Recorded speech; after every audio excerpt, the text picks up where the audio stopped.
It's a wonderful panel flown in from across the country for you to discuss the topic that we have, which is the rise of smart technologies and location-centric design.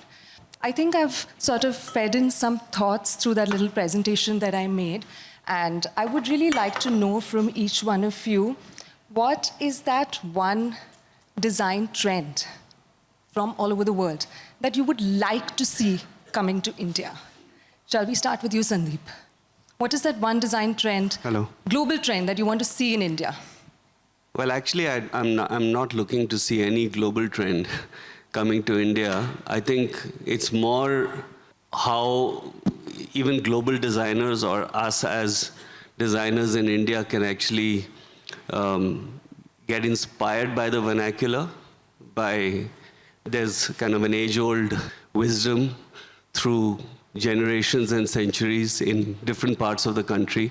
And when we design, we should actually get inspired by that and use passive methods in our buildings that's really the first layer for me, actually, to design from the inside out and to actually work with passive design strategies, to work with wind and air and light and do all the sensible things we should all do. And then I think mechanical and all the smart technology should be the added layer. But if you do the mechanical and the smart technology without the sensible way of actually designing, and I think that's not the right way to go. So, I mean, like, if you look at global architects, I mean, recently I was looking at the new airport that Bark Ingalls has kind of proposed in Bhutan. And that actually, for me now, ticks so many boxes because it's glulam, this grid from glulam timber. The inspiration is the Himalayan mountain range. The sloping roofs have photovoltaic cells. They have, good eaves to protect. They've got courtyards with a lot of greenery coming in. The actual glulam timber has been carved by local craftsmen. That craftsmanship is also, some is handmade and some is machine-made. So you're using the best of technologies, but you're also rooting the building. And there's something rootedness about the building and how it responds to the environment, how it responds to nature, how it responds to the climate of a place. So there's inspiration from the vernacular. And so I think there has to be a hybrid approach. And that's what I feel, yeah. And I think you've been doing a great job. And I love how you're talking about layering, because part of Indian design is about layering. So that's fantastic. Karl, what thoughts do you have about bringing a global design trend to India? I think before we talk about bringing a global design trend, one thing that definitely we should borrow or learn from the global world is the discipline of design practice, which is lacking in our country from the customer side who wants to hire designers, and from the designer side who wants to do work for customers. One thing which is and in our country, we are in Bangalore, so of course this is known as the IT capital and everything. But all of these great industries prosper because there is a certain discipline and a certain line under which that they will not operate. So the design industry hasn't got there yet, but it's getting there. We've seen in the past 5 to 7 years, because most of the large real estate players are becoming listed, and so many of, even the companies supplying the materials, many of them are listed. That certain discipline is now coming into the system. So that is something, at least in the space we operate, we genuinely yearn for that, that discipline of practice, which is completely missing in India. I totally agree, and I'm sure most of the people in this hall would agree with you that with a little more discipline, things can get way more organized, and the movement towards the future would be more smooth and more sustainable. Rudhraksh, what about you? Is there a trend, global trend, that you want to get to India? I think trends will come and go. A very critical thing that I think all of us should start working, and we're not just talking about the architecture and interior design fraternity. I'm talking about all design fraternities consciously aligning themselves is to take a clue, like Karl was saying, from the West to be able to develop India or Indian-centric design sensibility as a brand globally. What is happening, or what has been happening traditionally, is that a lot. So we're a very diverse culture, a huge country, huge footprint. People have been working independently. There's a reinterpretation of our Indianness in different ways, whether it is like a very direct thing that Khosla was saying does not have that depth, or it's reinterpreted in terms of philosophy. I think, I'll just give you an example. Today we have people who would want to have a Japanese home in some part of the world with some, and they don't even belong to Japan, right? Why is that? Because there is a thought, there is a way of life, there is a global understanding of that culture which appeals to much larger audience. So I think if we can develop an identity which is internationally Indian in terms of food and in terms of design, and market it also sensibly, so that not just Indians abroad are using it, but everybody everywhere in the world wants to use it, I think would be a brilliant take. Absolutely agree. Can we hear from you, Rupande? That one global trend you want to see in India? So I agree with Rudhraksh that, trends will come and go. But we as designers, as responsible citizens who are actually carving the path for the next few years and showing our clients what is the right way to live. So I feel that a lot of us, a lot of designers, in the past, maybe forget, not the past 10 years, but maybe the past, in the 70s, 80s, we were so obsessed with aping the West that we were looking at these trends that, okay, what is it that we are looking for? But the past few years have showed that we have suddenly realized our tradition, which has very strong cultural values, very strong climatic reasons why we build the way we build. And if we can use that value system, make tradition as our foundation, and then take technology to help it to grow better, I think we will be going towards a more responsible future. And especially in terms of using the materials and all that we require. Because ours is a country which is, from Kashmir to Kanyakumari, has probably so many different climate zones and so many different restraints that we need to use. So I think it's very important to understand where we are building and for whom we are building. And that is going to be the biggest responsibility for us as designers, I feel. Absolutely agree with you, and I'll probably come back to you with a question on that and about client specifications once I hear from Bijoy. Bijoy, your thoughts on bringing a global trend to India? Well, I think there's that people are looking for the authentic experience everywhere, and maybe that's always been true. But across the world, I mean, from the presentation we saw earlier today from Thailand, that there is this real effort amongst so many architects now, and India is really bursting in that sort of creative space, where architects are finding a really particular local expression for projects. And so, it's an amazingly exciting time to be an architect and to also get inspired from other architects around you. But I completely agree with Karl, how does one become authentic? What discipline does that take? And the other day we were talking in the office that we've got this amazing building here in Bangalore called the IIM Bangalore campus, which Doshi's office designed years ago. And there isn't a single book that has, a detailed study of that building.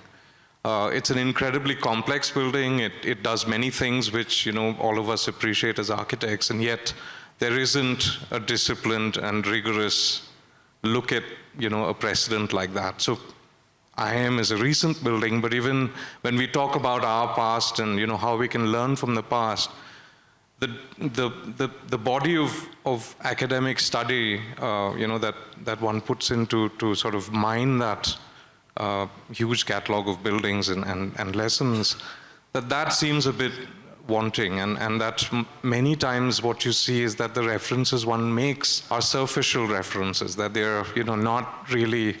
I loved what, from the earlier panel, they were saying that, what is it about climate and about material that one really wants to understand from the past. So authentic, but this look back to the past requires discipline. So one is, of course, how you work in practice and how you prepare drawings and how you, feed the site and how you do a project professionally, but also how you study to be, a professional. Fantastic, and I totally agree with you. But like you're saying, now I think Indian architects and designers have started realizing the need to probably go back to the tradition, go back to the crafts, which was probably not the case a couple of years back. But I see people like Rupande and Sandeep. You have been working on contextual design for decades now. So how was that journey for you, and how did you convince people to be more contextual or local maybe 30 years back? Well, we started our practice in Bangalore, which has a temperate climate. And I think we're blessed with a kind of climate that most cities don't have. So I think it just seemed logical that, like in the West, you have a very strong threshold between the inside and out. And here we have many more permeable spaces. And you've got nature, you've got greenery, you've got permeable, very soft thresholds between the inside and out. And I studied with Charles Correa a lot of the early ideas. Some of these contemporary masters like Correa and Bava and others in the subcontinent paved the way forward by taking inspiration from Laurie Baker and even before, we've got courtyard homes, for example, across the country from Kerala, the Chettinad houses, the Pole houses of Ahmedabad, the Havelis of Rajasthan. We've got examples all over the country of these kind of permeable spaces, and that kind of inspired me. And then that actually paved the way forward to say that this is the kind of architecture we felt was appropriate to practice. And it just kind of happened to be, of course, it's a much more sustainable approach. Was it easy to convince clients at the time when, products were being imported and there was so much, the market had just opened up, but to then convince them to use a local material or a local style? Yeah, I remember using local materials at that time was a bit of a challenge, especially in certain markets. Like you go to Hyderabad and the first house we said use Kota stone instead of Italian marble. It was quite a challenge, but then when the first house and the second house got done with local materials, people started appreciating it. And it was the way it was done, right? And the first project is always something, you have to convince your clients to go a particular way. But I think today, by default, we've got a crisis, a climate crisis, a depleting planet. So I don't think architects and designers have any choices. We have to work in a sensible, sustainable way, and not by just greenwashing, by just saying that this is this rating and this glass is this rating. We've got to actually think beyond that. Absolutely agree with you. And like she said, it's not just not having a choice, it's also being responsible for the future. So Rupande, you also, I'm sure, would have had this journey where you've had to be contextual. And in your case, by the way, I also learned that Sandeep and Rupande studied together at some point. So that is fantastic. But you've also studied abroad, and then you were originally in Bombay, you studied in Bombay, and then you moved to Calcutta. So how did that journey help you and still allow you to be as contextual as you are today? So I started my individual studio in Calcutta. I was working with other designers through my journey in Bombay, and then I worked for a year and a half in New York also. So when I came to Calcutta, it was, I think I had to break certain boundaries to be able to create awareness among my clients, because as I said, is that there was still that Western aping situation that was there. So it did take a long time to break through. But as Sandeep said, that once you break through one element or one sort of first project, that it's easier to move on to the other ones. And luckily, I have been fortunate enough to be able to do certain restorations. So Calcutta is one of the cities that still has a lot of old houses. And the first thing that people would say is, let's break this and build a new building. But it's so much more difficult to convince them, and so much more difficult as a project to restore an old house, which is like 80 years old, 75 years old. And it comes with its set of problems, which are even more difficult to handle as compared to making a new house. But in one of these slides that you have shown, we have been fortunate as a studio to be able to work on projects. And you know, some of the elements that these old houses have are so beautiful. Like, we still have those louvered windows which move up and down with a little wooden stick. And it is, we won't be able to make that today even if we wanted to. So to try and convince a client and make them aware that these are actually the need of the hour right now. And let's not break them and just put UPVC windows and put aluminum windows. No offense to any of those modern day windows and all, but those wooden windows had their value to it. So it has been a long journey, but I think it has been a very fulfilling journey, that when you see finally that the clients have agreed, and then there is a marriage between the old and the new, and the old traditional elements are maintained and new technology is brought in. Because none of these old houses had spaces or things planned for air conditioning, and today you cannot handle it without it. So to be able to restore an old house or an old project and bring in new technology is challenging to another level, but satisfying to a totally different level. And I think more and more people are now being aware of it. Also, Bengal is probably one of the states where we had the English, then we had the Danish, and we had the French. So we have the Chandan settlement, as I was talking to Mohit last thing. We have the Chandan, we have Srirampur, which was built by the French, and we have Murshidabad, which is, we still have like 100 years old terracotta temples which are standing, and they're being worshipped in. So then to slowly create awareness that, look, if a 100-year-old terracotta temple built without cement and cement and plaster is still standing, you know, your houses need to adapt to today's climate needs. And it's been challenging, but I think it's worth it. And as I said earlier, it's our responsibility as designers to be able to make our clients aware that you need to go back to certain traditional values. I'm sure, and I'm sure a lot of people agree with you. Bijoy, do you want to share with us a similar example where you must have experienced contextual design and then fused it with technology to sort of work in a modern context? Yeah, when you were speaking, I was thinking of this this quote from David Chipperfield. You know, he says, "Great architecture requires the conspiracy of participants and circumstances." You know, oftentimes we approach the work in a way as if, you know, we are the source of the brilliant ideas, that we will come and offer the solutions to the clients, and then the clients will appreciate it and build a nice thing. But a lot of the more satisfying projects that we've done have come actually because of the close involvement of our clients, that they have in fact shown us what is appropriate and what is the right way to move. And so the coming together of these two things, the idea that there is an abstract that the architect is bringing to the table from his own background or her own background, the education that one has, but this confrontation with the client, with the site, with the budget, all of that, it's that marriage that then is of value in the process, that you're trying to come to some kind of negotiation, which isn't a nice word, but that's at the heart of our work, that you're trying to come to some kind of an understanding of the world together with others. Clearly, they say that being a good designer is not just about being a good designer, it's also being a great people's person. So, yeah.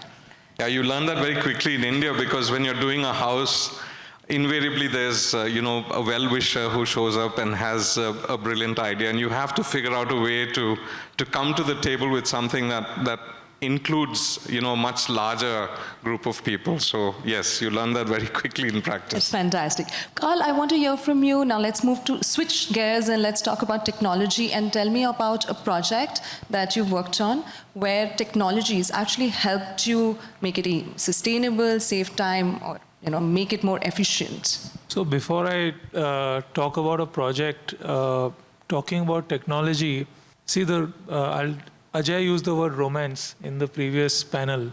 Really caught on. Yeah, because I think the romance of doing good architecture is to put pen on paper, to feel the friction between the pen and the paper, and then to build a model, and then to sort of scrap it and then do another one.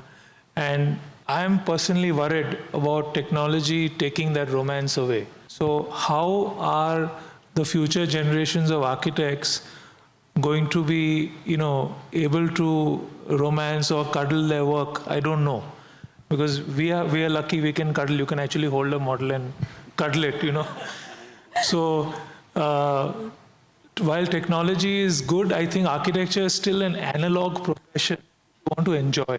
It's like she talked about those windows. The nice thing about the windows is some of them creak. Sometimes you have to push it 3 times before it opens, and then a plume of dust comes on your face. That's the fun, right? Otherwise, it's no fun. So we kept those windows in one of the old bungalow projects that we restored. And of course, we had to put glass windows internally so that we can control air conditioning. But we had to service them. And because they were all creaking, and exactly what you said. And then what happens to motor skills? I mean, for example, today everyone wants operable curtains. You press a button and then you wait for 30 seconds. But when you do it yourself, you have to have that jhatka. You have to know exactly how much to push it so it doesn't come off the top.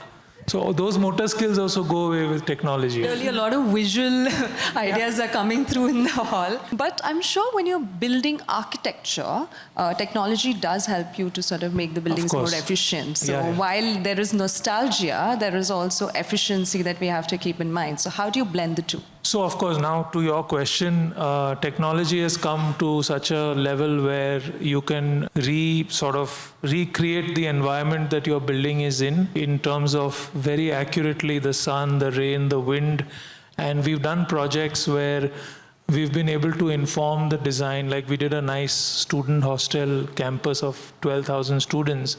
And we kept moving the blocks because the canvas was large, so we had the opportunity. We kept moving the blocks in such a way that we were able to get comfortable streets by using softwares that mimicked wind. And the same with irradiation, the same with rain, etc. So technology, and then I think somebody said greenwashing, you can take a building, any building, and if you put a windrose map next to it, the uninformed will look at it and say, socha hai, barabar hai, it's all correct. Or if you make the background of the sheet green, and if you put a leaf or something like that, it's all sorted. But unless you get into the depth of it, what is it, how is it, is the sunlight coming to 1/3 of the room, 2/3 of the room? Are you putting cabins in the facade? Are you putting cabins in the back? So we've been fortunate, like he said, to have some real tough clients. The main person is in Bangalore, Infosys, who started this revelation of doing highly energy efficient buildings. And they showed us the way, how to do it. And then wherever we can, we do it in our projects. Sounds fantastic, Karl, and I'm sure you're doing a great job, and we all agree here that at the end of the day you have to weave in technology, but not without the blinds that we enjoy the most, right? Rudhraksh, what's your thought? How do you think can we make contextual designs fuse with smart technology to create what we want to call as modern Indian design? I'll first give you a take on technology. So the process of design is going to be vivid, it's going to be analog and digital and, done by hand and models, and it can also be narrated on poetry if there have been people who've just narrated buildings. But I think what we now need to start looking at technology is how technology needs to start specifically catering to architects when it comes to building buildings. We have excellent computing power.